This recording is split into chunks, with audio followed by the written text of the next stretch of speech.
Bien. C'est bon là?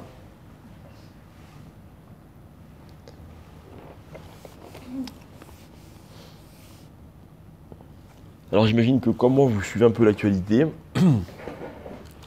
il y a un sujet dont je voudrais vous parler, qui me préoccupe beaucoup. Depuis quelques jours, quelques semaines, on parle beaucoup d'une espèce de... On va pas se lancer dans la définition. Il y a des organismes qui considèrent qu'il faut à tout prix faire la morale aux Juifs, en tout cas à l'État d'Israël, et même ça doit passer par des comportements qui sont extrêmes. Et notamment, je fais allusion à cette histoire de Chayalim qui se font arrêter à l'étranger. Et donc on a appris que ce sont des Juifs qui considèrent que l'armée israélienne a un problème de moralité. Et la seule façon de faire entendre raison à Israël, c'est de les traîner en justice, même s'il le faut, pour ça, à l'étranger.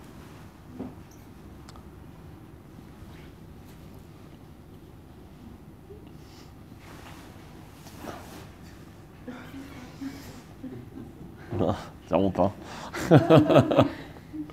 Fais comme moi, tu arrives en retard, tu fais genre je t'en fous. Mais... Et d'accord, et donc moi ça me pose un vrai problème. C'est-à-dire pour moi il y a une vraie remise en question, quoi. C'est-à-dire comment ça se fait que on peut au sein même de notre peuple remettre en question des choses, de faire des choses aussi graves, quoi. Vous savez que de façon générale dans la Torah, il est interdit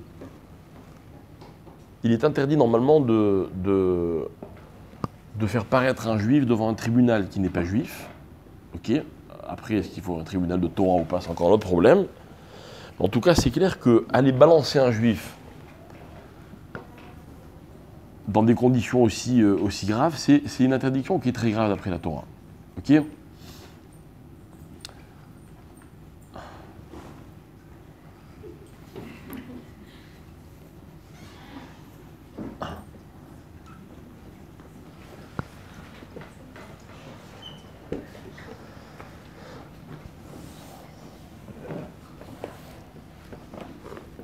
Alors j'entendais récemment un débat à la radio, et donc il y avait les pour et les contre. Donc les contre, cette attitude disait que évidemment c'est très grave, quoi. Ça veut dire qu'un simple soldat qui a obéi aux ordres, d'accord, et qui a combattu notamment lors de l'opération Tsuketan l'été dernier, ben il mérite de passer en justice et qu'on vérifie si ce qu'il a fait c'est moral ou c'est pas moral. Non, les contre disent que non, c'est très grave, quoi. C'est-à-dire c'est ébranler tout le système, et c'est même traître, c'est-à-dire d'aller attaquer nos propres soldats dans un tribunal à l'étranger. Et les autres, ils prétendaient, ils disaient non, pourquoi? Au contraire, il faut savoir dans la vie, il faut savoir se remettre en question. Et puis si l'armée, elle n'a rien à se reprocher, il ne faut pas qu'elle ait peur alors. Elle va passer en justice, les Khalim vont passer en justice, et puis ils vont pouvoir se défendre, et puis s'ils ont rien à se reprocher. Mais eux, entre guillemets, leur mission, c'est de rappeler à l'ordre les gens pour que tout le monde accepte la discussion et surtout accepte de se remettre en question.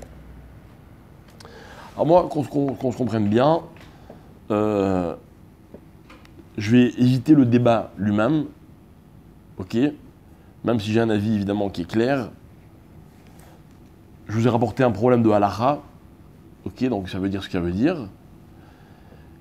Ma question c'est la suivante. Comment se fait-il que dans le peuple juif on en arrive à ça? Comment se fait-il? Est-ce que c'est un échec? Je ne parle pas maintenant au niveau de la société. Au niveau de la société, il y aurait de quoi dire que ça peut être un échec.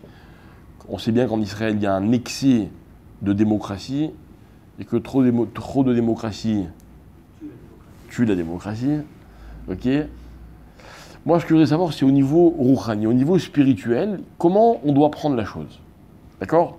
C'est-à-dire, est-ce que l'accusation, elle a toujours lieu d'être?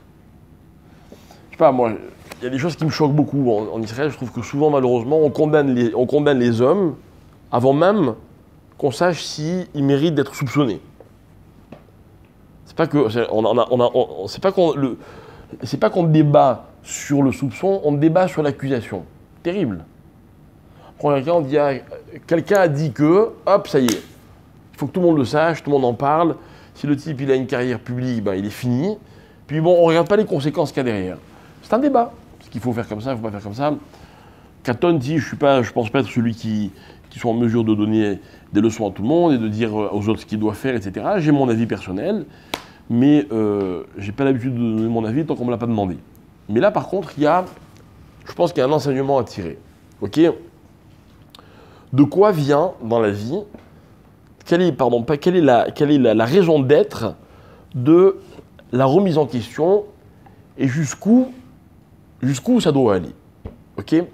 Le problème de la remise en question, c'est que quelqu'un qui se remet pas en question, c'est mal. Quelqu'un qui se remet trop en question, c'est dangereux parce qu'il peut se fragiliser ou il peut être fragilisé par les autres, il peut culpabiliser et du coup, finalement, il se remet tellement en question qu'il ne peut plus être lui-même. Donc la question c'est, est-ce que dans la Torah on a des exemples qui vont nous guider dans cette réflexion? La réflexion, elle a lieu d'être, je ne dis pas le contraire. Elle a lieu d'être. Par exemple, on m'a posé une question intéressante, une jeune fille qui m'a demandé, elle m'a dit voilà, j'hésite à aller étudier dans un séminaire. Ok? Maintenant j'ai bien aimé son approche, elle me dit voilà, moi j'aimerais travailler mes midotes. Ok? Est-ce que vous pensez que le meilleur moyen de travailler ces midotes, de faire un travail sur soi, c'est de rentrer dans une structure comme un séminaire, ou bien pour un garçon comme une yeshiva? C'est une question intéressante. Pourquoi c'est une question intéressante? Parce que c'est vrai, c'est indéniable que dans la vie, on doit faire un travail sur soi, et que c'est dur de faire un travail sur soi. Et il faut savoir qu'on a tous des défauts, ok? Le danger d'un défaut, comme je le dis toujours, c'est pas de l'avoir, c'est de l'accepter. Et moi, il y a des phrases que je ne supporte pas, qu'on entend sans arrêt. Vous savez, des gens qui vous disent « Ah ben moi, je suis comme ça ». Et alors? Parce que quelqu'un est comme ça, alors ça y est, il faut accepter ce qu'il est. Parce que quelqu'un il a un défaut, et que, je ne dis pas, il existe, mais alors il doit accepter son défaut? Non. Dans la vie, on doit savoir combattre ses défauts. Et même si on n'est pas capable de les combattre, on doit au moins y réfléchir et se remettre en question. D'accord? Et je dis toujours aussi, moi, dans mes cours, et je le vis de façon très intense personnellement, une journée comme Kippour dans l'année, qu'est-ce qu'elle a d'extraordinaire cette journée? C'est qu'on essaie de repartir sur une feuille blanche. Si on met à plat tout ce qu'on a fait, tout ce qu'on est. Et on accepte nos défauts, on accepte nos fautes, on les assume, ou on les assume pas, ou on demande pardon, ou on ne demande pas pardon. Mais en tout cas, elles sont là, elles existent. Et quand je vous dis chaque fois, à l'approche de Kippour, quand on lit la fameuse prière du vidouille, où on énumère les fautes, et il y a des textes qui allongent beaucoup, qui donnent des fautes dans beaucoup de détails, et chaque fois je vous dis, c'est dramatique parce qu'on avance, enfin en tout cas personnellement, moi je me dis, bon, il n'y en a pas une qui ne me concerne pas, non, elles me concernent toutes. Et ça fait tellement de bien de se dire, bon ok, alors voilà, j'ai tel défaut, j'ai telle lacune, il y a telle chose que je ne fais pas correctement, que je devrais mieux faire. Après, encore une fois, la limite entre la culpabilité et au contraire le fait que ça puisse nous renforcer, après, ça c'est aussi un sujet.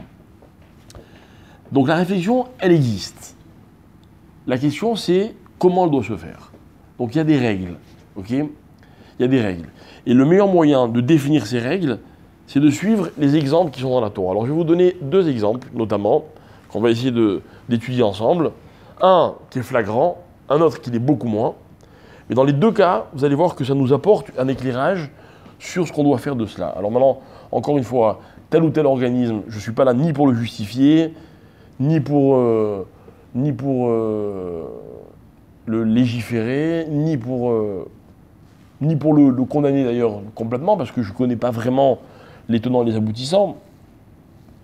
Mais en tout cas, moi, personnellement, qu'est-ce que ce comportement, qu'est-ce qu'il doit avoir comme impact sur moi? D'accord? Qu'est-ce que j'apprends de ça? Voilà. Je ne sais pas si vous aimez écouter les nouvelles, enfin, suivre l'actualité. Moi, j'ai rien contre l'actualité, à une condition, c'est que chaque chose, elle m'apporte quelque chose. Ok? Si c'est juste savoir pour savoir, pas forcément intéressant, quoi. Il y a des choses qui ne sont pas... Quand on vous dit qu'il y a eu un fait divers dans tel endroit ou dans tel endroit, si ça ne me concerne pas, si ça ne m'apporte pas quelque chose, ça n'a pas de raison d'être. Ça n'a pas de raison d'être. Souvent, on entend parler de violence ou d'immoralité. Ça peut être intéressant parce qu'encore une fois, on peut se dire, tiens, pourquoi la société en arrive là? Où sont les failles? Quels sont les vrais dangers? De quoi je dois faire attention? Moi, toujours, quand j'entends parler de violence conjugale, par exemple. Tu sais ce que c'est la violence conjugale? C'est quand, par exemple, une femme elle frappe son mari, par exemple. Pourquoi vous rigolez? Ça existe, hein? Bon, c'est vrai que c'est moins fréquent que le contraire, mais ça existe. Moi, à chaque fois, ça m'interpelle. Pourquoi? Parce que je me dis qu'en fait, c'est un thème sur lequel tout le monde doit réfléchir. On peut tous être violents un jour, même s'il n'y a aucun signe avant-coureur. Pas tous les violents ne le sont fatalement. Ok? Donc, c'est une réflexion. Quand j'entends une immoralité, un tel a fait ceci, un tel s'est mal comporté, etc., comportement, machin, je me dis, bon, ok, ben voilà, finalement, ben, ça corrobore ce que la Torah elle dit, qu'un homme, il doit savoir se protéger, il doit savoir se barricader face à l'immoralité, etc. Ce sont des sujets qui peuvent nous apporter quelque chose, en tout cas nous interpeller, en tout cas susciter une réflexion. Donc là, c'est ce que je voudrais essayer de faire. Alors, dans la paracha qu'on va lire cette semaine, qui est la paracha de Vayechi, le grand thème de la paracha, c'est la mort de Yaakov. Donc la Torah me dit que Yaakov va mourir, il est sur son lit de mort quasiment, et puis il va appeler ses enfants. Officiellement, il va les bénir, mais en fait, il va régler ses comptes.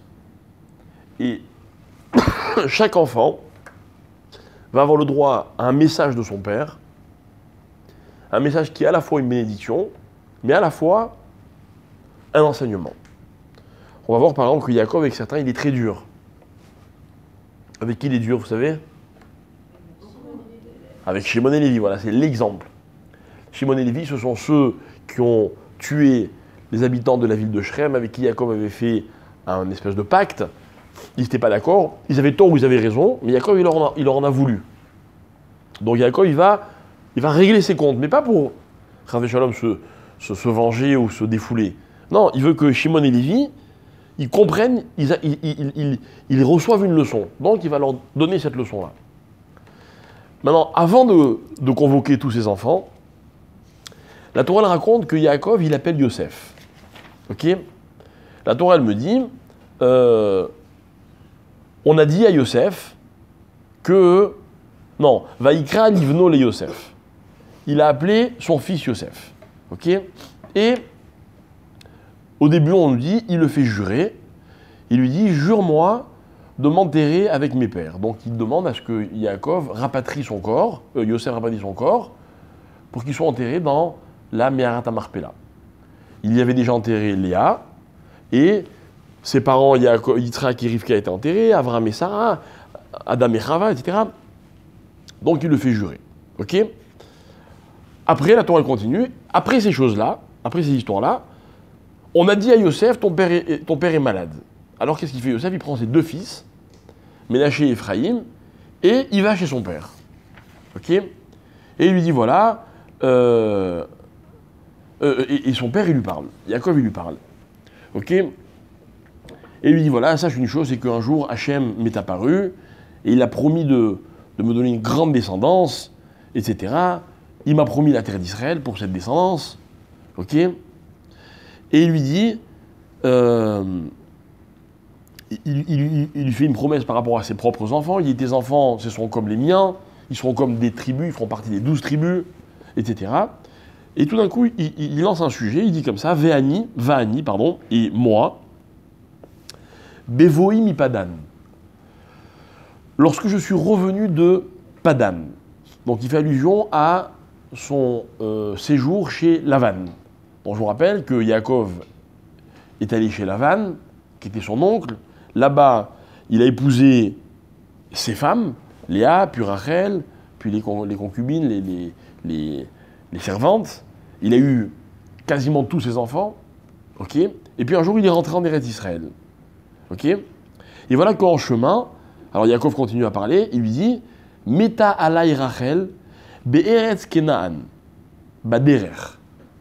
Rachel m'est décédée littéralement, donc j'ai perdu Rachel, dans le pays de Kenaan en chemin.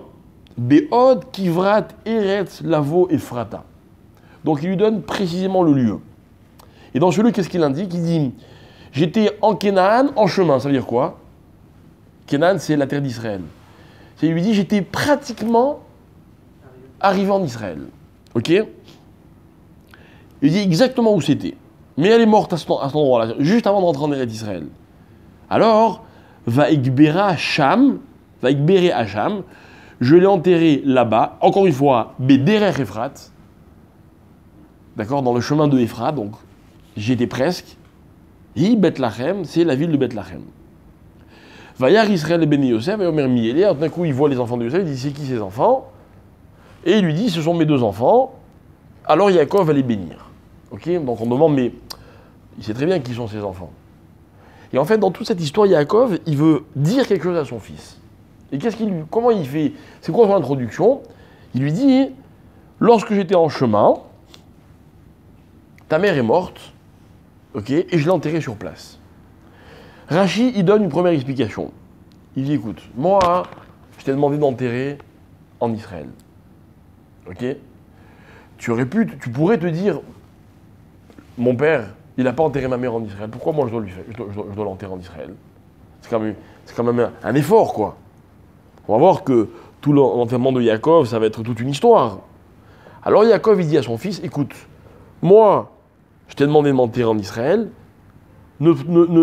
obéis-moi et ne prends pas comme excuse que moi, je n'ai pas enterré ta mère en Eretz Israël. D'accord? Très bien. Rachi, il continue. Ok? Il rapporte les paroles d'autres Hachamim. Et je vais vous expliquer, vous raconter ce dialogue qu'il y a entre Yaakov et Yosef.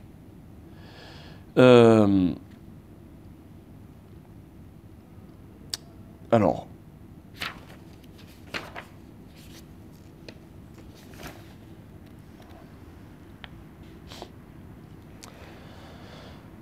Yaakov, il dit à son fils comme ça.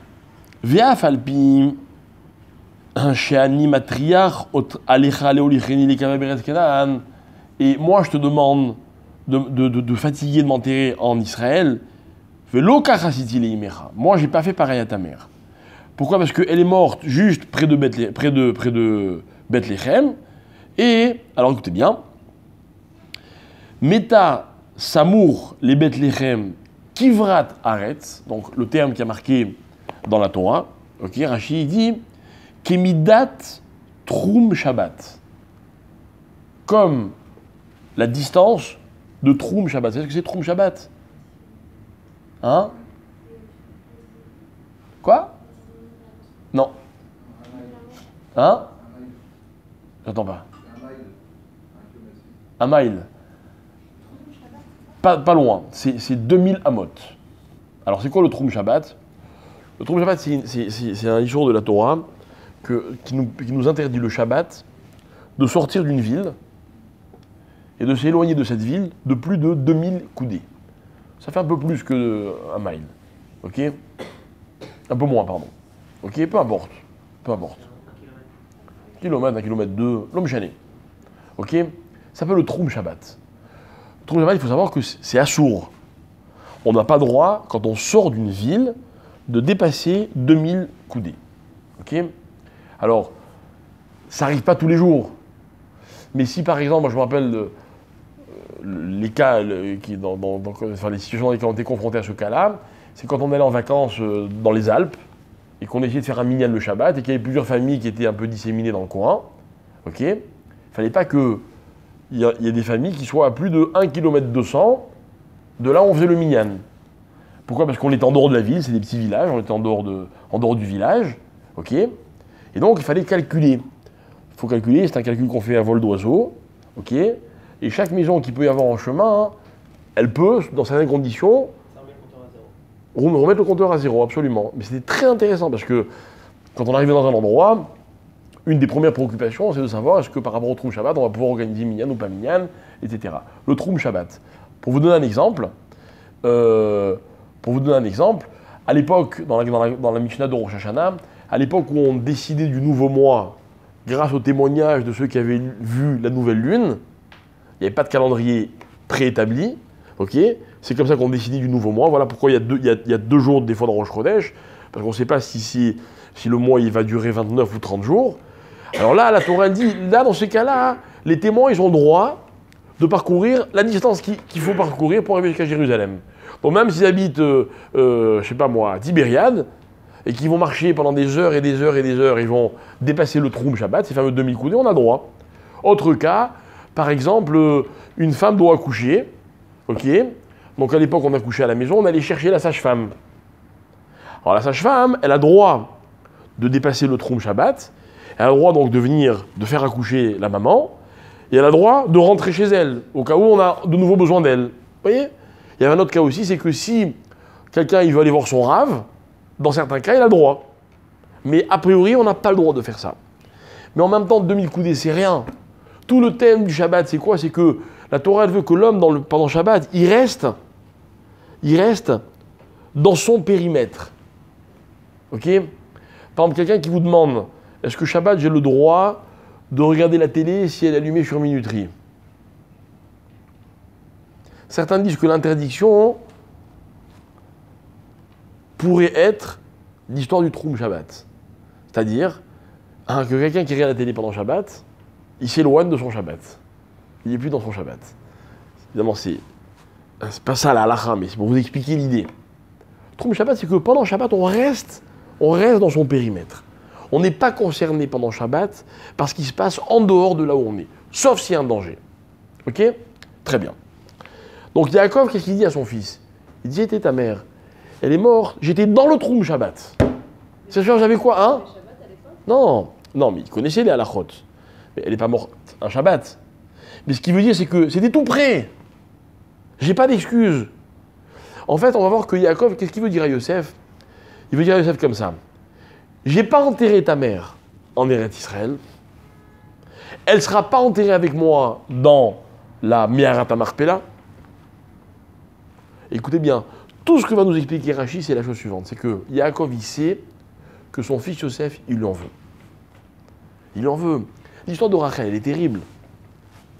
Rachel, c'est elle qui est censée épouser Yaakov. Normalement, Rachel aurait dû être la mère des 12 tribus d'Israël. De son mariage, on vient lui dire, écoute, c'est pas toi qui vas sous la choupa, c'est ta grande sœur. Qu'est-ce qu'elle fait, Rachel? Au lieu de ne pas accepter, il dit non, c'est pas du tout, il veut m'épouser à moi. Ils avaient convenu d'un code, Yaakov et Rachel. Elle donne ce code à Léa. Elle accepte. Regardez tout ce qu'elle va perdre. Elle n'aura que 2 enfants sur 12. Et en plus, le pire de tout, c'est quoi? C'est pas elle qui va être enterrée avec son mari. Elle va être enterrée, je m'excuse, sur le bord de la route, quoi, vous voyez? Bon, alors après, on va nous raconter dans le Tanakh que Rachel, c'est elle qui a voulu rester en dehors d'Eretz Israël. Elle a dit, je ne reviendrai que lorsqu'il y aura Triat Hametim, la résurrection des morts, et que tous mes enfants reviendront en Eretz Israël. Très bien. Voilà pourquoi on l'appelle la maman Rachel. Elle attend ses enfants à la porte. Vous voyez, comme une mère qui est chez elle, elle sait que les enfants doivent revenir, elle est un peu inquiète, elle reste sur le pas de la porte et elle attend. Elle les guette. Voilà comment Rachel, elle voit son destin à elle. Mais en attendant Yosef, on peut s'imaginer qu'il en veut à son père. Soi-disant, tu l'aimais, ma mère. Tu ne pouvais pas l'amener jusqu'à Me'arat HaMachpelah. Alors Yaakov, il va dire à son fils comme ça. Tu as raison. Premièrement, j'étais tout près. C'est tout près. J'aurais marché un petit peu et je serais arrivé... Regardez, Bethléem, c'est tout près de Hebron. Tout près de Hebron. J'ai pas d'excuse.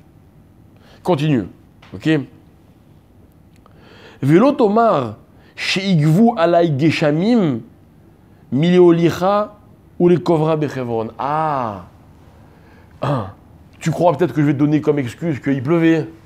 Genre les routes étaient impraticables. Aet agarid aïta. C'était l'été. Il n'y avait pas de pluie. Yaakov qui dit ça à son fils. Ok. Veikbere Hacham velo olartia afilou li Bethléem. J'étais juste à côté de Bethléem. Au moins Bethléem, j'imagine qu'il y avait un cimetière, vous voyez. Non, même ça j'ai pas fait. Je l'ai enterré à la frontière. Ma mâche sur le bord de la route. Ok. Veyadati sheyesh belibecha alay. Et je sais que tu m'en veux. Alors, Da'alecha, sache, chez Alpi Adibour, Kavartia Sham, on m'a ordonné de l'enterrer là-bas, chez Te'e, les Ezra, les Bamea, qui chez Igalé, Otam, Nabuzradan, etc. C'est parce qu'il fallait qu'elle reste à la frontière pour que, lorsque ses enfants seraient. On raconte que lorsque les bénis Israël ont été chassés de Jérusalem, ils ont emprunté la route de Bethléem. Et en passant devant le kéver de Rachel, ils avaient le sentiment que Rachel leur disait « Vous inquiétez pas, moi aussi je vous attends là. Un jour vous reviendrez. Et on retrouvera tous ensemble en Israël. » Donc Yaakov, qu'est-ce qu'il fait? Il explique à son fils Yosef, il dit voilà pourquoi j'ai pas enterré ta mère à Merat Marpella. C'est Hachem qui a dit à Yaakov? Alpi Adibour, peut-être. Peut-être c'est Hachem, ouais. Ok. Alors, il y a une toute petite question, elle n'est pas très grave comme question, ok? Mais elle est intéressante quand même. La question c'est comme ça, c'est pourquoi Yaakov, il est obligé de dire tout ça à son fils. Et j'étais pas loin, et il pleuvait pas. Pourquoi il dit pas tout simplement, tu sais mon fils, j'ai pas enterré ta mère là-bas parce que Hachem m'a demandé de ne pas le faire. Réponse des Chachamim, et c'est ça qui nous intéresse, c'est que, en fait, écoutez bien, Yaakov savait que son fils Yosef lui en voulait. Ok? Maintenant, dites-moi, quand quelqu'un nous en veut, ça arrive, n'est-ce pas, qu'on nous en veuille? Ça arrive. Des fois, les gens qui nous en veuillent, on le découvre un jour, on ne sait même pas pourquoi. Mais ils nous en veulent. Ah oui, un jour, tu m'as dit ça, machin, etc. Moi, un jour, je me rappelle, j'ai fait une plaisanterie à quelqu'un de mon âge. Ok, puis après, je ne l'ai plus vu pendant très longtemps. Puis un jour, je le vois, il me fait la tête. Maintenant, la plaisanterie que je lui ai fait, elle était énorme. C'est-à-dire que, je sais pas moi, c'est comme si je dis à quelqu'un, je sais pas moi, toi, tu es un extraterrestre, vous voyez? Et il me dit, bon bref, et bon non, je comprends, il dit, pourquoi tu me fais la tête? Je dis, oui, tu te rappelles pas ce que tu m'as dit un jour? Je dis, non, quoi? Et il me dit, genre, moi, tu m'as dit que j'étais un extraterrestre. Je fais, mais ça veut rien dire, quoi. C'est vraiment. Et puis je me suis rendu compte qu'il m'en voulait. Non, le problème, c'est que quand quelqu'un nous en veut, ok, souvent, on a des bonnes excuses. Souvent, Yaakov, il pourrait dire, ne m'en veux pas, hein, c'est Hachem qui m'a dit de le faire. Mais il faut savoir, mes chers amis, que quand quelqu'un nous en veut, ça ne suffit pas de justifier ce qu'on a fait. Ça ne suffit pas. Pour enlever cette colère, cette kpéda, comme on dit en hébreu, que la personne elle peut avoir contre nous, il faut répondre à chaque argument qu'il peut avoir. Il n'y a que comme ça qu'on peut rétablir une relation propre, qu'on peut faire un véritable shalom. Tu m'en veux? Viens, on s'assoit. Qu'est-ce que je t'ai fait? Tu fais ça? Tu crois ça contre moi? Tu as tel argument? Voilà, je te réponds. Et à la fin, on peut se justifier. Mais si je me justifie et que la personne, elle a des arguments, mais sa justification, elle ne marche pas, elle ne suffit pas. En d'autres termes, écoutez bien, parce que c'est là que c'est intéressant, c'est que la personne, elle ne peut pas accepter ma justification tant que je n'ai pas répondu à tous ses arguments. Vous avez compris l'idée? L'idée, c'est que quand on veut argumenter, quand on veut convaincre, ça ne suffit pas de dire ce qu'on pense, même si on est sûr d'avoir raison. Ça veut dire, ça ne suffit pas dans la vie de dire la vérité quand quelqu'un ne croit pas que c'est la vérité. Vous savez, des fois dans la vie, c'est pénible de devoir se justifier. On n'aime pas. On n'aime pas. Même si on n'est pas orgueilleux. Souvent c'est de l'orgueil, mais même si on n'est pas orgueilleux. On n'a pas envie d'expliquer, de rentrer dans les détails, de revoir chaque chose, et là t'es trompé, là ceci, là je t'explique, et là je me justifie. On n'a pas envie. On n'a pas envie, d'accord. Mais alors il faut savoir une chose, c'est que l'autre, il n'y a aucun moyen pour qu'il accepte la vérité. On ne peut pas accepter la vérité tant qu'il reste des questions. Tant qu'on n'a pas répondu à toutes les questions, l'argument qu'on peut apporter, il ne va pas être accepté par l'autre. La force de Yaakov, alors que je vous rappelle que le Kécher, la relation entre Yaakov et Yosef, elle est extraordinaire. Elle est extraordinaire. C'est un modèle dans la Torah de l'amour qu'un père peut avoir pour son fils. Mais malgré tout, Yaakov il est conscient qu'avant de mourir, il faut qu'il réponde à toutes les questions que peut se poser Yosef. Mais vous pourriez dire, mais Yosef, il ne va pas l'en vouloir. Il n'en a pas voulu à ses frères qui l'ont vendu. Il va en vouloir à son père. Il ne se dit pas, si mon père il l'a fait, il a ses raisons. Il ne se dit pas, si mon père il a fait ça, sûrement qu'Hachem, il a dû lui dire de ne pas le faire. Peut-être qu'il se le dit, mais il restera avec ses questions. Et Yaakov refuse de laisser Yosef avec ses questions. Alors moi, si vous permettez, je vais donner une espèce de définition. Et je vais dire comme ça. Je vais dire qu'en fait, dans la vie, pour être capable de comprendre, de façon générale, d'accepter ce qu'on nous dit, ok, j'ai besoin que toute l'attention, elle puisse être concentrée sur ce que je dis. Ok? Je me rappelle un jour, il y avait un chiour, je ne sais plus où c'était. Il y avait un rave qui donnait un chiour, c'était un très grand rave. Et puis il y a quelqu'un qui a dit tiens, si vous êtes d'accord, on va amener des gâteaux. Je crois que c'était une ascara ou je sais pas quoi. On va amener des gâteaux, on va amener à manger, à boire. Le rave il a dit pendant le chiour? Ça va pas ou quoi? C'est impossible. Ce rave c'était un Rosh Yeshiva. Le Rosh Yeshiva, donc qui dirigeait une yeshiva avec beaucoup d'élèves, il avait l'habitude d'enseigner la Torah. Vous savez, la Torah, c'est pas qu'un problème comment on dit, intellectuel. Je comprends pas, c'est de mon niveau, c'est pas de mon niveau. La Torah, par définition, si on ne fait pas tous les efforts qu'il faut pour la comprendre, on ne peut pas la comprendre. La compréhension de la Torah, elle ne dépend pas du quotient intellectuel de la personne. Ça aide, je ne dis pas le contraire. Mais ça ne suffit pas. Ça ne suffit pas. En d'autres termes, si j'écoute un chiour, et soit je ne suis pas concentré parce qu'il y a des gâteaux à table, ou parce qu'il y a de la musique, ou parce que j'ai une question, ou parce que le rave qui est en face de moi, j'ai un problème avec lui. Hier, je l'ai vu, il a fait ça, et là, maintenant, il est en face de moi, il m'apprend la Torah. Je ne peux pas accepter son enseignement, je ne peux pas le comprendre. C'est impossible. Écoutez bien, même un fils, il ne peut pas comprendre, il ne peut pas accepter de son père si jamais il a des questions. Si jamais il y a quelque chose qui le dérange dans le message que son père veut lui faire passer. C'est un grand chidouche qui nous enseigne Yaakov. Yaakov, il veut nous expliquer, et notamment, il le fait à son fils, je sais qu'il y a des questions, je ne peux pas te laisser avec tes questions. Pas te laisser avec tes questions. Maintenant, on ne peut pas toujours répondre à toutes les questions, mais il faut savoir que la question, elle dérange. Il faut savoir. Moi, je dis toujours, j'encourage les gens à poser des questions. Peut-être pas forcément au milieu d'un cours, ou en public, ou n'importe quand. Mais quand il y a une question, il ne doit pas rester avec une question. Pourquoi?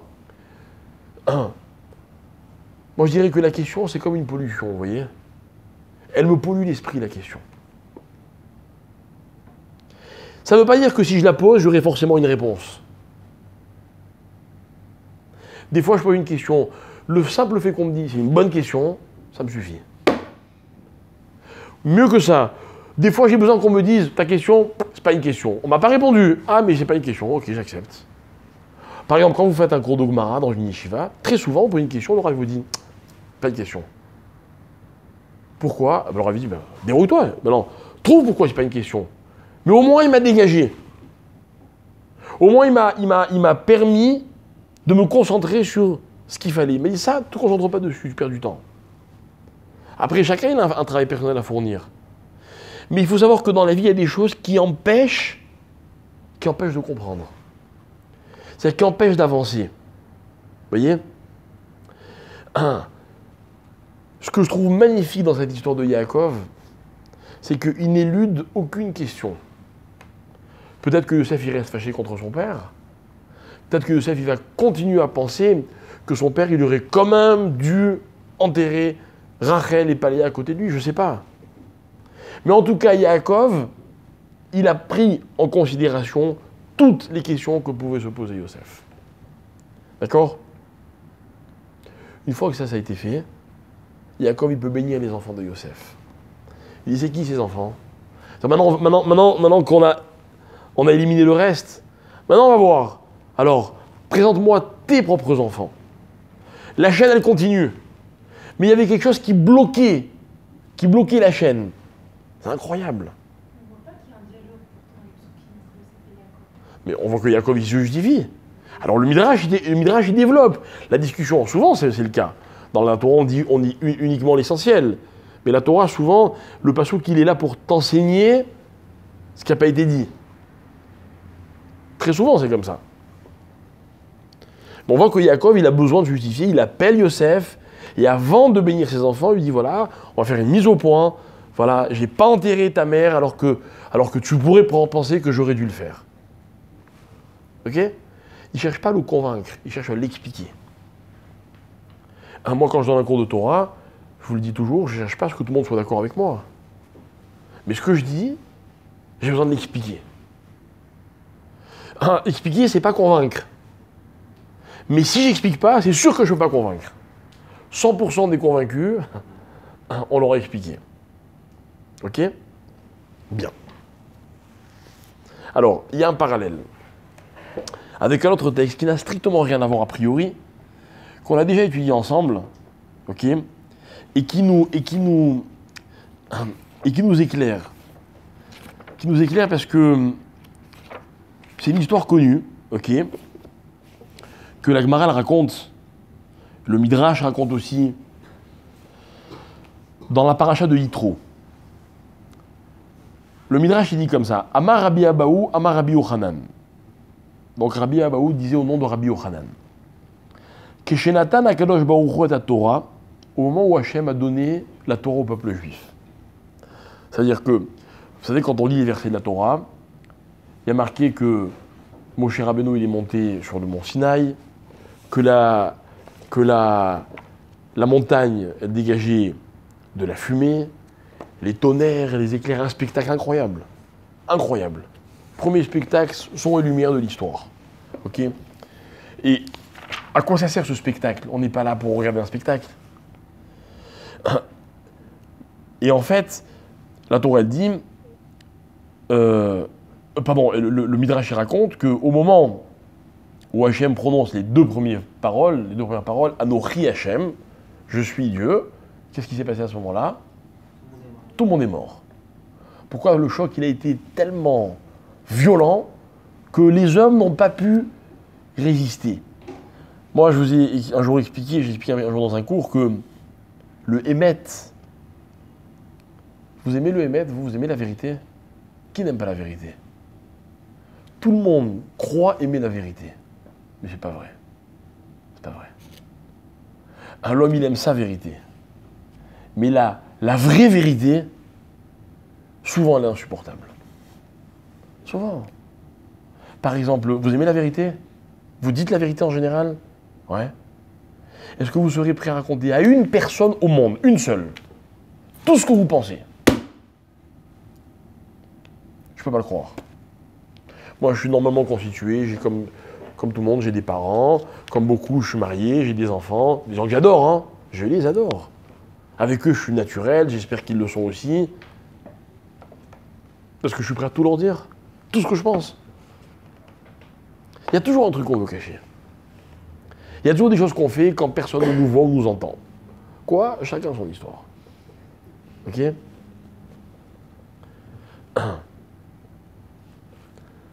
Vous voulez que je vous raconte ce que je fais? Tout le monde fait quelque chose. On a tous des pensées des fois qui sont, comme on dit en français, inavouables. Ok? Quand Hachem, il dit Anochi Hachem, qu'est-ce qui se passe? Il confronte le peuple juif à la vérité absolue. Résultat, tout le monde est mort. Ouais. La vérité, c'est mortel. La vérité, c'est insupportable. Insupportable. Moi, je suis d'accord, hein, la Torah dit qu'il ne faut pas mentir, je ne dis pas qu'il faut mentir. Mais est-ce qu'il faut dire toute la vérité? Moi, j'adore les gens qui se vantent en disant, moi, je dis tout ce que je pense. D'abord, c'est des menteurs. C'est vrai. Puis en plus, qui a dit qu'il fallait dire tout ce qu'on pensait? Si je pense que quelqu'un il a un gros nez ou qu'il sent mauvais, il faut que je lui dise. Pourquoi il faut lui dire? Pourquoi il faut lui dire? Si je pense que quelqu'un il est bête, ça va changer quoi que je lui dise? Je ne vais pas lui dire qu'il est intelligent. Mais je n'ai pas besoin de dire toute la vérité. Moi aussi, j'aimerais pas qu'on me dise toute la vérité, je vous dis franchement. Faut que vous sachiez, hein, si vous pensez du mal de moi, j'ai pas besoin de le savoir. Non mais c'est vrai, ça ne changera rien de toute façon. Hein? Non mais admettons que ce soit ta vérité. La vérité, c'est une substance qu'il faut savoir maîtriser avec beaucoup de précautions. Bon bref, c'est un thème, ok? Mais le Midrash, il dit plus que ça. Il dit non seulement les Juifs, le monde, l'humanité est morte à ce moment-là. Non, les Juifs, pardon. Les Juifs sont morts et Hachem les a fait ressusciter. Mais en plus, écoutez bien ce que dit le Midrash. Tzipor l'otsaït, aucun oiseau n'a gazouillé. Off l'oparach, aucun volatile n'a volé. Shor l'oga, aucun bœuf n'a meuglé. Ok? Ophanim loafou, les anges ont arrêté de planer. Ok? Séraphim loamrou kadosh, les séraphim, pas les séraphins, les séraphim. Ok? Ceux qui disent tout le temps kadosh, kadosh, kadosh. Ok? Qu'on dit dans la tfila, un séraphim, on me dit, etc. Ok? Ils n'ont pas dit kadosh, ils se sont tus. Ayam lonisda zéa, les océans étaient immobilisés par une ride sur l'océan, sur tous les océans du monde. À Bériot, l'Odibrou, les autres êtres vivants n'ont pas parlé. Et là, Aolam, Shotek, ou Macharish, Veyatzakol, Anochi Hashem Elokecha. Le monde était silencieux et Macharish. Macharish, c'est bizarre comme mot. Parce que Macharish, un Cheresh, c'est un sourd-muet. Mais Macharish, comment on dit en français? C'est un participe présent. C'est que, hein? Non, c'est que le Olam, il était Macharish. C'est-à-dire que moi, je crois, ça veut dire sans doute que c'était un silence assourdissant. Un silence total. Ok? Alors, la voix d'Hachem est sortie, littéralement. Anochi Hashem Elokecha. Demande les Mefarshim. Pourquoi faire? C'est arrivé une autre fois dans l'histoire. Dans l'histoire de Eliaou Hanavi, au Har Carmel, quand il a voulu prouver que c'est Hachem qui avait raison, etc. Là-bas, il y a marqué pareil, dans le livre de Melachim, il y a marqué En kol ve'en oné, sheim yedaberu, omrim ha'ba'al anenu. Mais là-bas aussi, il y a marqué En kol ve'en oné. Il n'y avait pas un seul son à ce moment-là. Pourquoi faire? Pourquoi faire? Quand vous parlez, on vous entend mieux quand il y a du bruit, quand il y a du silence. Hein? Quand il y a du silence. Pourquoi? Pourquoi? Qu'on comprenne bien ma question. Ma question, elle n'est pas technique. Ok? C'est pas un problème de décibels. S'il y a du bruit, peut-être je prends un micro et je parle encore plus fort. Non. Non. C'est que si quand je parle, quelqu'un d'autre parle, ok? Eh bien, vous entendez ce que je dis et ce que l'autre dit. Vous ne pouvez pas entendre que ce que je dis. On ne peut pas choisir d'entendre que ce qu'on veut entendre. on peut capter que ce qu'on décide de capter. Mais on entend. C'est-à-dire qu'il y aura ce qu'on appelle en français des interférences. Une interférence, mes chers amis, c'est une pollution auditive. C'est une pollution. Ça gâche. C'est-à-dire que ce que j'entends, c'est pas pur. Or, Hachem, qu'est-ce qui l'intéresse? Qu'est-ce qu'il veut au moment où il donne la Torah? Écoutez bien. Il veut que le monde entier, en tout cas les Juifs, puisque c'est à eux qui parlent, n'entendent que ce qu'il est en train de leur dire. Pourquoi? Parce qu'Hachem, il sait pertinemment qu'à partir du moment où lorsqu'on explique à un Juif la Torah, il entend en même temps autre chose, il ne peut pas comprendre ce que la Torah lui dit.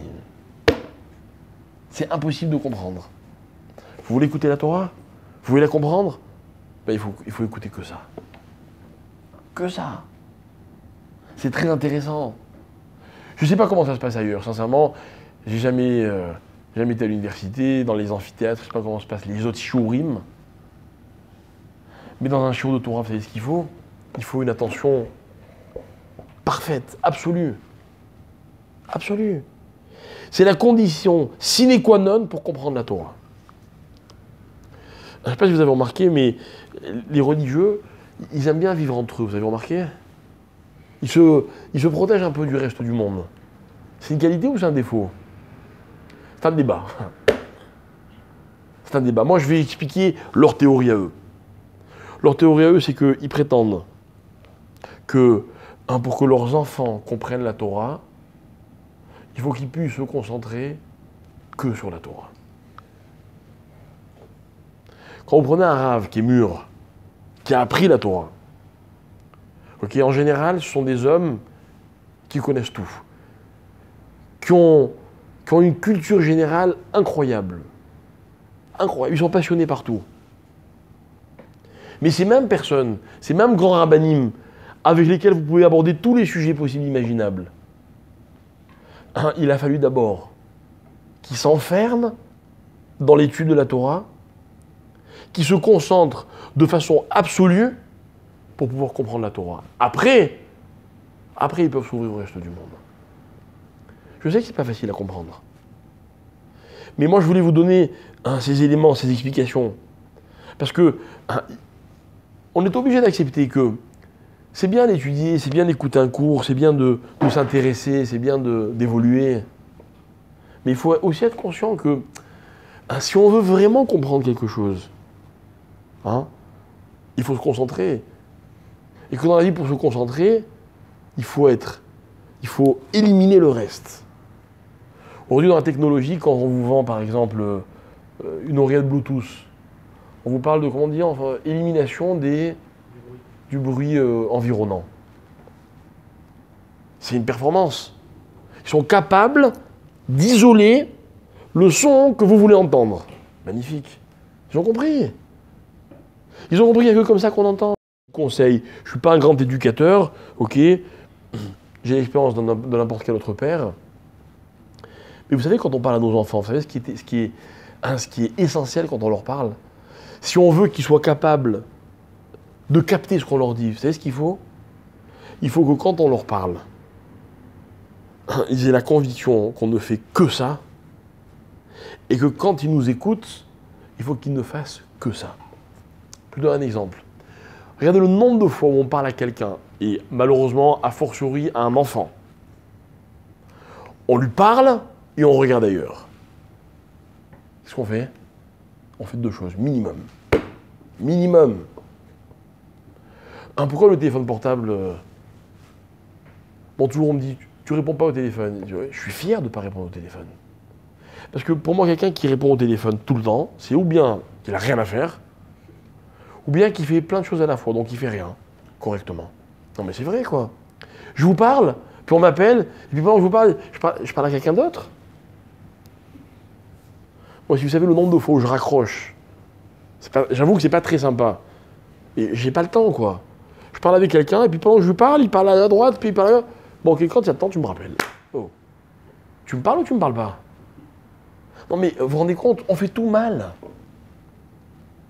On fait tout en faisant encore plein d'autres choses. Donc on fait rien, quoi.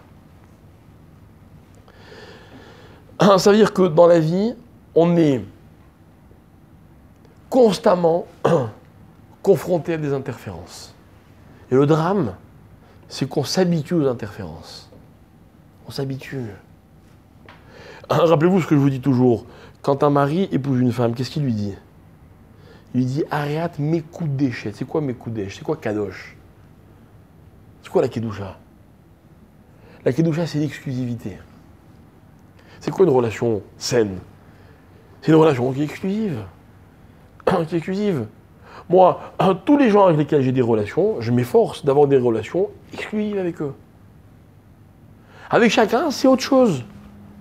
Lui, parce qu'un jour il m'a raconté son histoire et je suis complice, parce que machin, etc. Elle, parce que elle aussi, elle m'a rendu un conseil dans tel domaine, donc du coup. Et puis ce que j'ai partagé avec telle personne, je ne partage pas avec l'autre personne. Voilà, qu'est-ce qui fait une relation intense, profonde. Et puis forcément, avec mes enfants, c'est encore autre chose. Puis avec mon épouse, c'est encore autre chose. Puis avec chaque personne, c'est exclusif. Mais l'exclusivité, c'est pas seulement la spécificité. Ça veut aussi dire que j'élimine le reste. J'élimine le reste. Vous savez, moi, souvent, quand j'ai comme ça des couples qui viennent me voir, ça va pas trop. Vous avez souvent des couples qui viennent me voir, ça va pas fort, vous voyez. Il n'y a rien de grave, mais ça va pas fort. Non, mais c'est vrai. C'est ce que je leur conseille. Je leur conseille, je leur demande, dites-moi, je sais que vous avez des enfants, je sais que vous travaillez, je sais que vous avez une vie qui est intense. Vous avez des moments où il n'y a que vous, il n'y a plus rien d'autre. Même pas les enfants. C'est très important. Moi, je me rappelle toute mon enfance, mes parents, ils disparaissaient des fois. Ils avaient 24 heures, 48 heures. Où ils allaient? Sûrement, je sais pas, dans un hôtel, ils faisaient 100 km, ils allaient se détendre, mais ils étaient seuls. Seuls. Mais c'est nécessaire dans la vie. Ça dépend, si je veux construire ma relation. Hein. Avec la Torah, c'est pareil. Tiens, un petit exemple mignon. C'est quoi le texte le plus important de la Tfila? C'est quoi? C'est la Mida, n'est-ce pas? Non. Ça, c'est la Mitzvah du schéma. Mais dans la prière, c'est la Mida. Pourquoi on fait la Mida à voix basse? Parce que c'est impossible de prier correctement si tout le monde m'entend. Si ce que je dis à Hachem, il y en a d'autres qui l'entendent. Il y a une intimité dans le silence, dans ce qui est inaudible, qui fait que ma relation avec Hachem, elle est définie par cette intimité. J'ai même lu un jour, dans un Sefer, un rav qui disait que c'est assourd de regarder quelqu'un qui fait la Hamida. C'est violer son intimité avec Hachem. Incroyable. C'est intime. C'est-à-dire que quand je fais ma Hamida, il n'y a plus rien autour de moi. Il n'y a plus rien. Celui qui fait sa Hamida et en même temps, il y a un bruit, il y a une musique, il y a un téléphone qui sonne ou qui vibre. Hein. Bon, en général, quand je fais ma tefila, je ne mets pas mon téléphone sur vibreur. Je déconnecte complètement la sonnerie. Je ne veux pas qu'il vibre. Parce que si je mets sous vibreur, c'est juste pour ne pas déranger les autres. Moi, j'ai pas envie qu'il me dérange à moi, mon téléphone, pas aux autres. Pas seulement aux autres. Vous comprenez? Ça veut dire que, en fait, cette pureté que je recherche dans ce que je fais, elle détermine ce que je fais. Ok? Maintenant, tout ça, j'ai donné deux exemples. Le Matan Torah, c'est quoi Matan Torah? Hachem, il voulait que les bénis Israël ils puissent vraiment comprendre ce qu'il avait à leur dire. Pour ça, il ne fallait pas qu'il y ait d'interférence. Le moindre bruit aurait gêné. Dans un autre registre, Yaakov Avinu, il veut que son fils, il n'ait rien sur le cœur contre lui. Qu'est-ce qu'il fait Yaakov? Il va mettre à plat, il va considérer toutes les questions que sa fille peut avoir. C'est extraordinaire. Alors que Yaakov, il n'avait peut-être pas besoin de se justifier aux yeux de son fils. Moi, je ne suis pas pour le fait que les parents ils se justifient aux yeux de leurs enfants. Je ne suis pas pour. Par définition, un enfant, il doit accepter certaines choses de ses parents, même s'il ne les comprend pas. Vous ne pouvez pas accepter de vos parents que quand vous comprenez. Mais si les parents ils jugent que certaines choses doivent être complètement comprises par leurs enfants, alors là, il faut aller jusqu'au bout. jusqu'au bout. Et des fois, c'est important. Des fois, c'est très important. Et voilà ce que Yaakov il nous apprend. Je pourrais vous donner encore d'autres exemples qui sont très beaux, où on voit que... Un dernier petit exemple. Non, parce que je voudrais que dans tous les domaines de la vie, on puisse comprendre ce que je veux vous dire. Le Rambam, dans les halachot de Shabbat, au début, il dit comme ça, il parle des cas dans lesquels on doit enfreindre le Shabbat. D'accord? Donc quand il y a une sakanat nefashot, okay, dans Pikour Nefesh. Et donc il dit, comme tous les poskim, comme la Gemara, comme la Mishnah, que quand il y a quelqu'un qui est en danger, on doit transgresser Shabbat. Et le Rambam réalise ce qu'il dit. C'est très très beau. Il dit Ve'asur leitma mea bechilul Shabbat lecholé sheshbo sakana.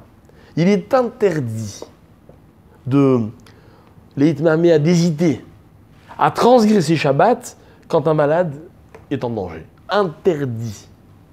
Interdit.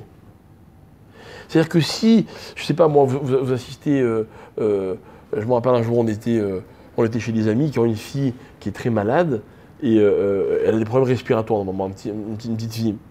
Et puis à un moment, je sais pas, elle a fait un petit malaise ou quoi, ok. Et j'ai énormément apprécié parce qu'il y avait un de mes amis qui est quelqu'un de très religieux, qui a étudié à la yeshiva, qui rave, etc. Il a couru vers le téléphone, il n'a pas hésité une demi-seconde. Il a dit, moi, ça m'est jamais arrivé de ma vie. Et si Dieu veut que ça m'arrive jamais, mais j'ai apprécié. Je dis bravo, tu m'as donné une leçon. Tu m'as donné la leçon que la vie, c'est plus important que tout. C'est assourd de réfléchir. Écoutez bien ce que dit le Rambam. Il ramène une preuve d'un pasouk, etc. Et il dit comme ça. Halamadta, she'en mishpete atora nekama baolam. Incroyable cette phrase. Que les lois de la Torah ne sont pas une vengeance contre le monde. Et là, Rachamim, Vechesed, Veshalom, Baolam. Il dit comme ça. Là, le Shabbat, c'est quoi? Le Shabbat, c'est ce que c'est? C'est comme toutes les mitzvot. C'est Rachamim, Chesed et Shalom. C'est-à-dire que c'est une mitzvah qui permet à l'homme d'être Beshalom avec le monde et de voir la bonté d'Hachem. Mais si quelqu'un il risque de mourir à cause de Shabbat, alors quoi? Le Shabbat, il n'a plus de raison d'être, donc il n'y a plus de Shabbat. Il n'y a plus. Tu prends ton téléphone, tu appelles. Il n'y a plus de Shabbat. Et tout le monde demande, mais pourquoi le Rambam il emploie l'expression Nekama, que les mitzvot, elles ne sont pas une vengeance contre le monde. Pourquoi il parle de vengeance? Il veut dire comme ça que le seul moyen, comme ça il explique le Rav Chaim Shmulevitz, de bien faire comprendre aux gens l'importance qu'a transgressé Shabbat en cas de besoin, c'est de prendre l'exemple le plus immoral, quoi. La vengeance. C'est terrible, la vengeance. La vengeance, c'est une bassesse effroyable. La vengeance, c'est ce que c'est? C'est quand quelqu'un il fait du mal à l'autre, juste parce qu'il lui a fait du mal. Il n'y a aucune autre raison. Ça ne lui rapporte rien. Il n'est pas là pour lui donner un enseignement. Il y a des cas où ça ne s'appelle pas une vengeance. Justement, il ramène l'histoire de David Améler qui a dû se venger parce qu'il fallait qu'il se venge. Ou d'autres exemples, ou quoi. Mais la vengeance, à l'état négatif, c'est quelque chose. Il n'y a pas plus immoral que la vengeance. Alors le Rambam, il emploie exprès un terme comme ça pour bien que les gens n'aient pas le moindre doute. C'est-à-dire qu'il veut en fait chasser la moindre réticence qu'il pourrait y avoir à transgresser un Shabbat. La moindre réticence.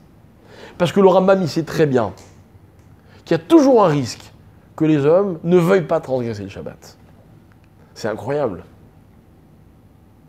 Et c'est vrai, moi je vous dis, personnellement, ça m'est arrivé plusieurs fois, quand ma femme était en fin de grossesse, ok, transgresser le Shabbat, pour moi, c'était... c'est un tort. C'est un tort. Un de mes enfants, il est né un Shabbat. Et je me rappelle que je rentre de la synagogue, ma femme me dit j'ai des contractions. Je fais non, je t'en supplie, pas ça. Pas ça, je t'en prie, je veux pas prendre la voiture Shabbat. Mais en même temps, c'était mal ce que j'ai fait. Alors ma femme, elle m'a dit, tu sais quoi, viens, on va tôt à l'hôpital, comme ça je peux y aller à pied. On n'habitait pas très loin. On était allé à pied. Et j'étais content de ne pas avoir transgressé Shabbat. Mais en vérité, c'est ridicule. Tant mieux si je n'ai pas transgressé Shabbat. Tant mieux. Mais justement, c'est contre ça que le Rambam il va lutter. C'est-à-dire que c'est une pollution, vous voyez, j'emploie un terme un peu exagéré. C'est une interférence. C'est-à-dire que le Shabbat, il est tellement ancré en nous qu'on n'arrive pas à s'en défaire. Dans la vie, il faut se défaire de tout. En cas de besoin, il faut savoir se défaire de tout. Je veux faire shalom avec quelqu'un, je dois me défaire de tout argument ou ressentiment que je peux avoir à son égard. Ok? Voilà comment on arrive à la vérité. On parle uniquement de vie et de mort. Là. Parce que des fois, la barrière, elle est... Non, alors il y a des cas, ça dépend. Je ne veux pas rentrer dans le problème à la règle du Shabbat, mais il y a ce qu'on appelle cholé chez Yesh Bo Sakana, cholé chez En Bo Sakana. Après, il y a les mitzvot, les Isurim, midoraita, miderabanan. Maintenant, dans le doute, on transgresse. D'accord? S'il y a un doute, si le moindre doute qu'il puisse avoir un danger ou quoi, la khumra, c'est de transgresser. La khumra, c'est pas de ne pas transgresser dans ces cas-là. D'accord? Bref. Alors, voilà mes chers amis, l'enseignement de Yaakov dans la paracha cette semaine. Alors moi, je finis mon shiur là-dessus, mais je voudrais revenir à ce qu'on a dit au début de notre cours. Moi, j'observe, comme tout le monde, ce qui se passe, ce qui se dit, les remises en question, les doutes, les ceci, les cela. Et puis si le sujet c'est l'armée israélienne. D'accord? C'est quoi malheureusement, qu'est-ce qu'un soldat est obligé de faire? Il est obligé de tuer. Ok? Qui a envie de tuer? Personne n'a envie de tuer. Mais quand il faut tuer, c'est une obligation. C'est ni un privilège, ni une corvée, c'est une obligation. Il faut le faire. Ok? Je ne veux pas fournir d'excuses à ceux qui ne méritent pas d'en avoir.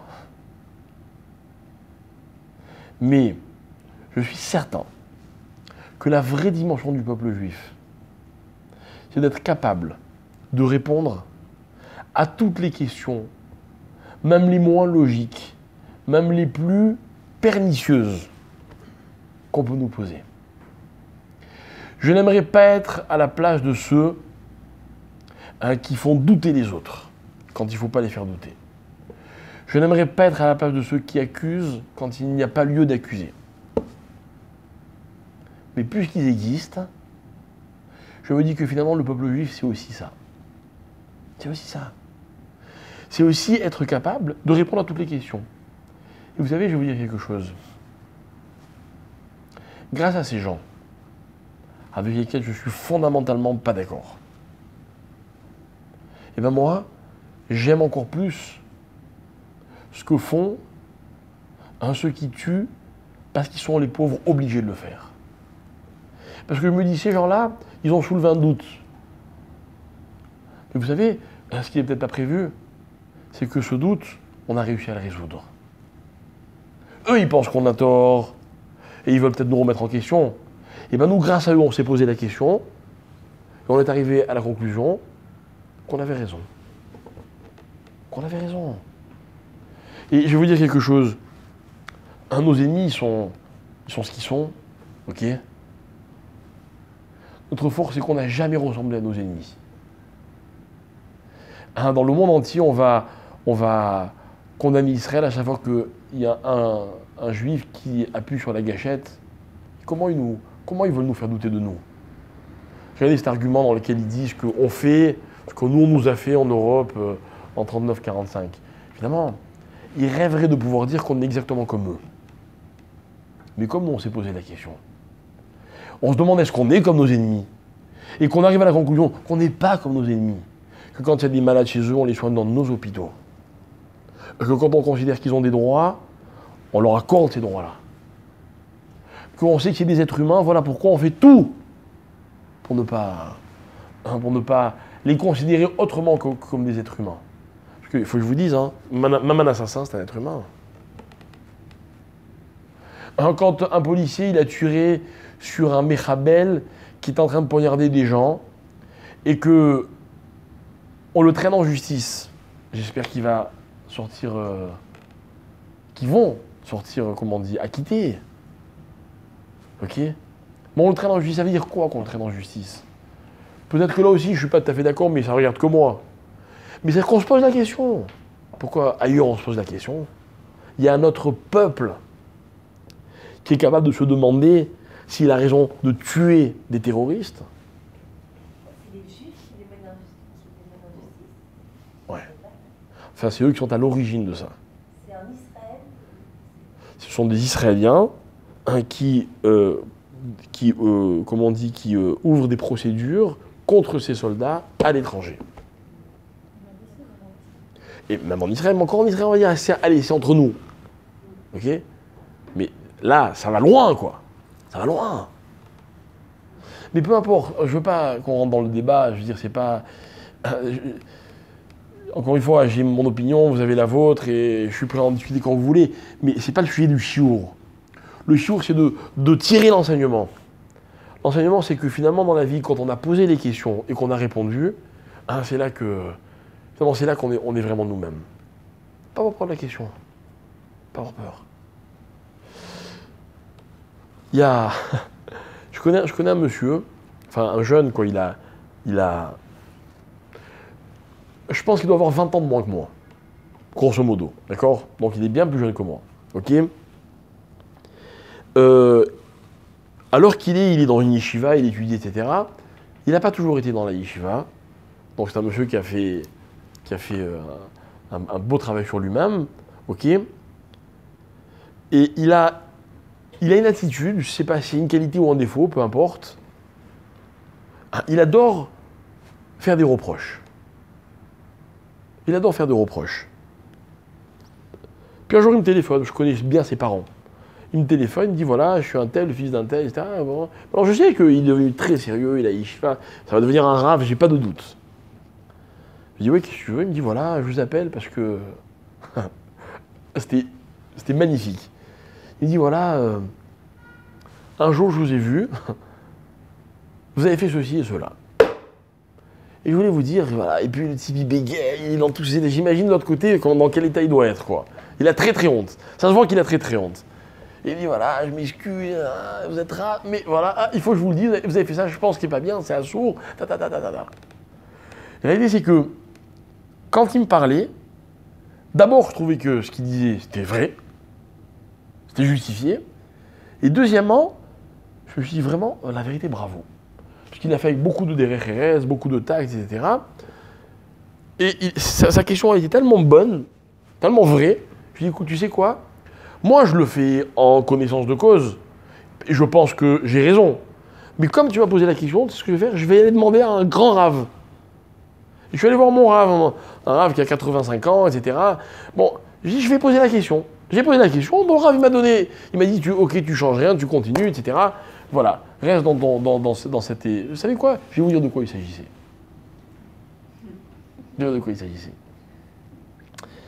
Il m'a parlé de mon téléphone qui n'est pas cachère. Vous savez qu'il y a des téléphones cachés et des téléphones pas cachères. Ok? Donc il me téléphone, il me dit voilà Rav, vous avez un téléphone pas cachère et je trouve que c'est grave. Il me dit vous êtes Rav, vous enseignez la Torah, etc. Tous les grands rabbinim me disent qu'il faut un téléphone cachère et vous avez un téléphone pas cachère. Donc quelque part vous allez contre ce que disent les grands rabbinim. Bon, il ne m'a pas convaincu, mais il a posé la question. Donc je suis allé voir un Rav, un grand Rav, un grand vieux Rav. Et j'ai exposé le cas. Il m'a dit, ok, pourquoi tu veux un téléphone pas cachère? Et je lui ai raconté que la quasi-totalité de mes communications, elles se font par texto ou par WhatsApp, machin, etc. Bref, le Rav, il m'a... À l'époque, pour tout vous dire, j'avais un BlackBerry. D'accord? J'aimais bien, hein. J'étais raciste du BlackBerry. Mais le BlackBerry, j'ai voulu... Donc le Rav, il m'a dit, voilà, il faut mettre un filtre à ton téléphone. Parce qu'il ne faut pas que par ton téléphone, tu puisses arriver n'importe où. Il m'a dit, ça c'est assourd. Je le dis comme ça, un titre d'information. Il m'a dit, ça c'est assourd. Il m'a dit, il faut que tu mettes un filtre. Alors je suis allé mettre un filtre dans mon BlackBerry, j'ai voulu, et il y a quelqu'un qui met des vis, ils ont créé un logiciel en Amérique, ok. Elle m'a dit, ah non, sur le BlackBerry, il n'y a que Android ou Apple. J'ai changé de téléphone pour ça. pour ça, j'ai acheté un Samsung, parce que sur le Samsung, on peut mettre un filtre. Ok. Donc, le gars, je l'ai rappelé, je dis voilà, sache une chose, c'est que le Rav m'a dit ça et ça, et grâce à toi, j'ai changé de téléphone. Bon, je ne l'ai pas convaincu, parce que lui il m'a dit non, il faut un numéro pas caché. Bon, bref, ok, on était d'accord, très bien. Ok, très bien. Il y a 15 jours ou 3 semaines, j'étais à Paris, d'accord. Mon téléphone il sonne et à Paris, je suis chez Anatel. On ne voit pas les numéros qui s'affichent, ok. Donc je décroche, c'est encore lui. Il dit ah, comment ça va et tout. Il dit écoutez, voilà, et pareil, il fait des détours par la terre entière pour me dire bon, dis-moi, qu'est-ce que t'as à dire. Il me dit voilà, je vous ai vu un jour, machin et tout, je me demandais qu'est-ce qu'il allait me sortir encore. Et il me dit voilà, je vous explique. Un jour, j'étais à la prière, dans une synagogue, vous connaissez le système du Stibler. Ok, les minyanim un après l'autre. Le Stibler, ça commence au lever du soleil, et il y a des minyanim jusqu'à la dernière limite avant Mincha. D'accord. Il dit, je vous arriver tard à la prière, et voilà, c'est pas bien, il y a la prière, il y a unique. La vérité, j'ai kiffé. Bon, je l'ai expliqué, je dis, regarde, je me rappelle très bien le jour où tu m'as vu, ok, j'étais malade, machin, etc. Et c'est vrai qu'à l'heure de la prière, je me suis dit, bon, j'avais pas pu aller à la synagogue, je me suis dit, bon, qu'est-ce que je fais? Je prie seul à la maison ou je vais prier?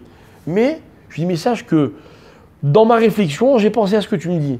Je lui dis, quelque part, si quelqu'un, je sais pas moi, imagine qu'un de mes élèves, il me voit, il dit, ah, tu vois, même le rabbin, il prie à cette heure-ci, on peut prier à n'importe quelle heure. Alors que, non, il y a une heure pour la prière qu'on est censé ne pas dépasser. Ok. Donc, je lui dis, tu m'as attrapé un jour où vraiment, j'avais eu ce qu'on appelle un honès, et c'était mieux d'aller prier tard que de... Ok. Il a raison ou il n'a pas raison? Moi, j'aurais pas été capable de faire ce qu'il a fait. Franchement. Moi, quelqu'un qui est bien plus âgé que moi, etc., j'aurais eu honte de le faire. Mais il a raison ou il a tort? Il a raison. Non, il n'a pas tort. Je te répète, il a fait avec des RRETS. Il n'y avait rien d'insolent, il n'y avait rien de déplacé. Et en plus, mieux que ça, c'est ce qu'il me dit, moi, j'ai fait tes choix avec ton père. Il me dit, avec votre père. Non, c'est important, il a du respect, il me dit, ça m'a fait de la peine quand j'ai vu son fils qui... J'ai adoré, quoi, c'était beau. C'était beau, il a raison. Vous savez pourquoi il a raison? Je vais vous dire pourquoi il a raison. Encore une fois, moi, je ne l'aurais pas fait. Mais pourquoi moi, ça m'a apporté?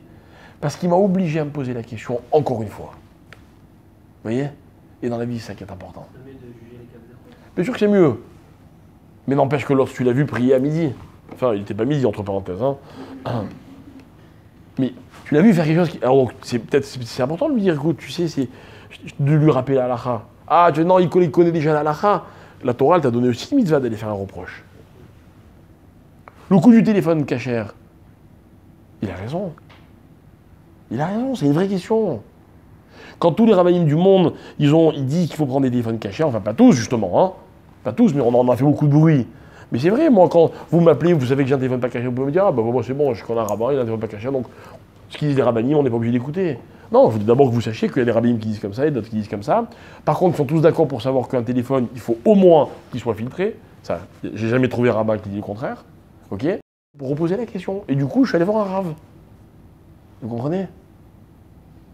Donc voilà. Ce que je voulais vous dire, c'est que on peut condamner ceux qui font des reproches n'importe comment. On peut condamner la démarche, parce que des fois même elle est immorale la démarche. Mais quand la question elle est posée, une question ça fait toujours du bien.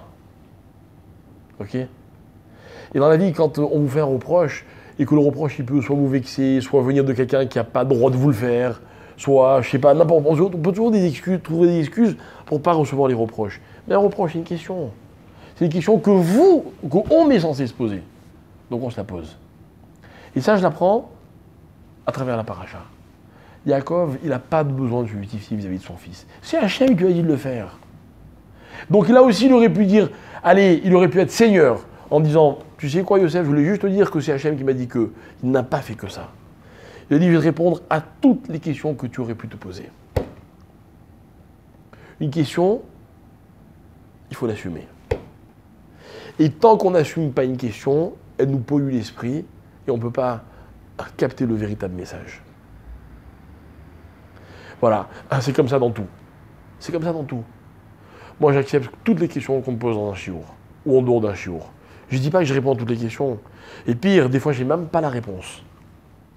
Mais une question, elle a besoin d'être mise à sa place. Vous voyez, valorisée. Valorisée ou positivement ou négativement. Si je pose une question qu'on me dit, c'est pas une question, ben c'est très bien. Au moins, je sais que c'est pas une question.